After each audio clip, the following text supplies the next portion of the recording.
The family photo, a tradition at the G20, but the smiles were a little strained on Friday. This was supposed to have been a summit by the leaders of the world's richest nations, focused on the world's economy. Instead, it's been eclipsed by the war clouds over Syria. Leaders of the two superpowers, Vladimir Putin and President Obama, have never been more at odds in this crisis. And Obama's attempt to get the G20 on board in any possible strike against Damascus got nowhere.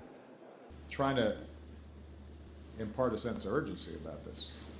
Why we can't have an environment in which, over time, people start thinking we can get away with chemical weapons use. It's a hard sell, but it's something I believe in. Reaching a consensus over military action against Syria was always going to be a hard sell for the US president.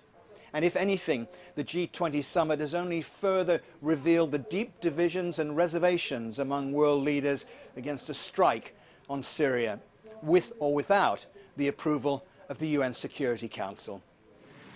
A dinner hosted by the Russian president on Thursday night had allowed leaders the opportunity to discuss Syria at length, but they failed to bridge their differences, with Vladimir Putin immovable in his opposition to a US military attack, effectively killing any chance of a breakthrough. The so-called use of chemical weapons is a provocation on the part of the rebels who are hoping to get further assistance from countries who were supporting them from the beginning. I want to remind you that the use of force against a sovereign state is only done for self-defense. It is an illegal act. One leader who supports the US position and favours action against Syria is Britain's Prime Minister David Cameron, but he's powerless. Parliament voted down a resolution that would have allowed British forces to take part in any strike. On Friday, Cameron could only offer aid. He pledged $81 million of medical assistance to those targeted by chemical weapons. This is the humanitarian crisis the world and our generation faces, and I'm determined that the world takes the action to deal with it. And in the Black Sea, Russian naval vessels are putting to sea to join its fleet in the waters off Syria.